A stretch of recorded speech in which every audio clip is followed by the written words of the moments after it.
This is the third in the series of slideshows inspired by Peter Senge's seminal book, The Fifth Discipline, which I prepared for the Real Idea Shop knowledge base. In it, I look at the first of the 4 practices that Senge describes, personal mastery. This is about how some people are so inspired by vision and purpose that even when faced with the reality of a less than perfect world, they are true to it. As a consequence, they create their lives as a work of art.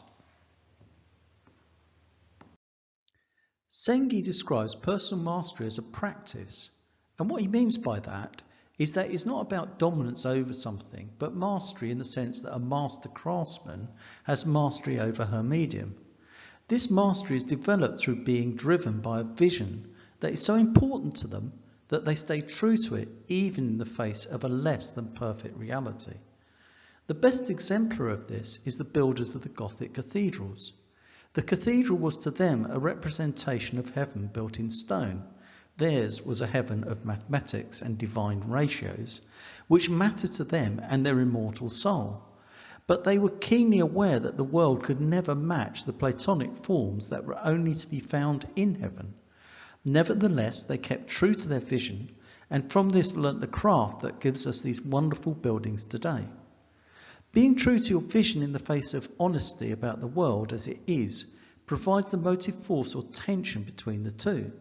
To bring this to life, it seems reasonable to use as an example of vision, reality, and creative tension, which is presented through one of the most inspiring works in the British language, Jerusalem by William Blake, not least because Blake was himself a master printmaker and used this to create books and his life, which has always been a personal inspiration for me.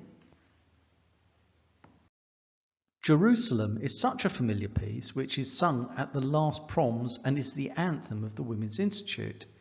It is perhaps one of those poems that we all know a few words of, along with Blake's other great work, Tiger. Why it makes sense for my purpose in talking about Senge's personal mastery practice is that it so powerfully illustrates vision, honesty about truth, creative tension, and the practice of craft, learning.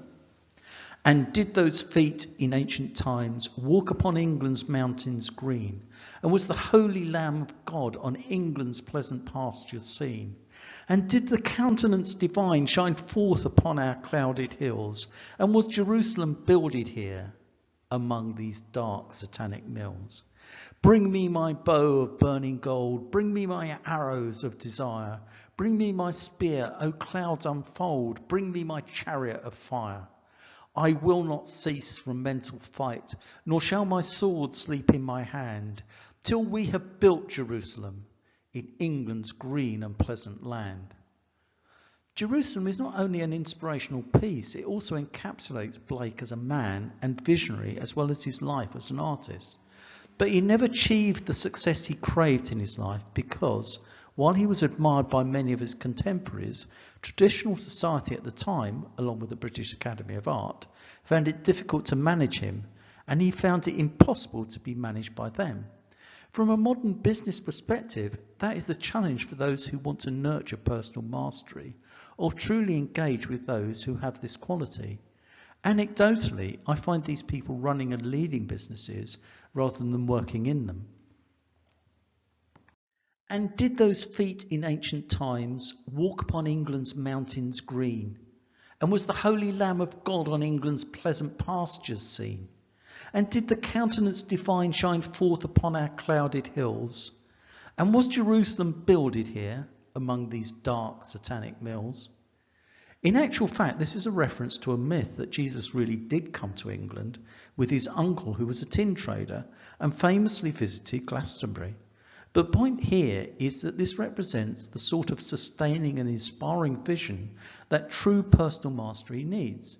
In many ways, Blake's vision echoes the builders of cathedrals because it was nothing short of building heaven on earth. But he was also searingly honest that England at this time, in the grip of the worst excesses of the Industrial Revolution, was anything but a heaven on earth, where the sacred human spirit was crushed spiritually and physically in the factories of the Black Country, simple cogs in the machine which could be replaced if they got broken. To practice personal mastery, it's not enough to have a driving vision. It's important to see this vision in the light of what is really going on. Only then will you feel the creative tension to do something about it. The unwillingness or the inability to see the truth of what it is and understanding your vision in the light of what is really going on is why most people and businesses never achieve the creative force needed for authenticity. Bring me my bow of burning gold. Bring me my arrows of desire. Bring me my spear, O clouds unfold. Bring me my chariot of fire. It was only when you are totally committed to your vision as well as truth that the tension between the two can be felt. For most people, this is an unpleasant emotion. Senge calls this emotional tension, which they try and dissipate as soon as they can. And the easiest and quickest way of doing that, if you acknowledge how things are, is to be a realist. Realists compromise or even abandon their vision to fit in with what they think of as reality. But people who practice personal mastery embrace the tension as a creative force that they draw on to drive themselves forward. They have the courage to stay true to both their vision and be honest about their world and keep these two apart. To quote another great British artist, George Bernard Shaw, in Man and Superman, the reasonable person adapts themselves to the world, the unreasonable one persists in trying to adapt the world to them, and the world was never changed by reasonable people. But from a business and organisational perspective, the challenge is to harness this creative tension for these inspired people so that they learn how to realise their passion and become who they should be by seeing how their vision could be realised. You can't do this by managing them, but you can engage with them through providing a nurturing environment, which we will talk more about when we look at shared vision, another of Senge's practices. I will not cease from mental fight, nor shall my sword sleep in my hand, till we have built Jerusalem here, in England's green and pleasant land. The point about people with an inspiring personal vision is that they carry within them a creative spark, which means that they don't just comply with the rules to get through the day, they change the rules to achieve what they need to achieve. That is true engagement rather than compliance, and is what most businesses and organisations say they want from their employees. But getting it carries risk. It means unchaining the Promethean spirit in our people. What stops us from doing this is perhaps fear of what might happen, because we have to loose them from the chains that bind them to us and our organisations. Maybe it is this fear about ourselves as well that stops us from holding those things that matter most to us and makes our business and organisations worthwhile. Blake talked about this in his poem Tiger. What hammer, what chain?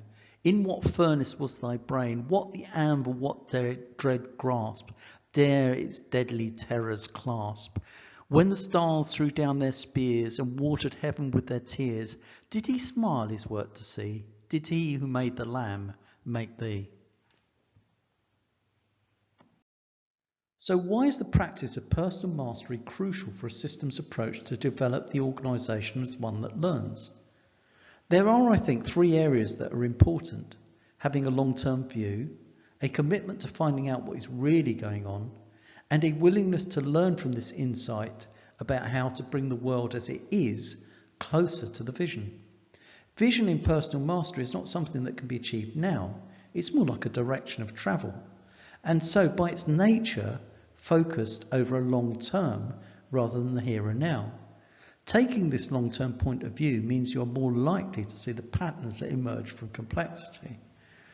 Commitment to truth means that you are not happy with superficial answers to today's crisis so that you can just get by. You have a personal drive to drill down into the complexity and look for the interconnections between events that determine what is really going on. Once you have learned how to see what is there, you then have the creative drive and energy to learn what to do about it and proactively look for long-term solutions. These are all admirable qualities, but as a business, are you ready and able to unbind Prometheus with all the risks that could be involved? Are you willing to truly share your vision? If not, Senge points out, this could be a very unwise strategy. This slideshow has been created as part of the Real Idea Shop knowledge base, which you can access by signing up for membership to the Real Idea Shop, which is free. There you will find more resources and information on other key texts, the change management body of knowledge, agile project management, and knowledge management.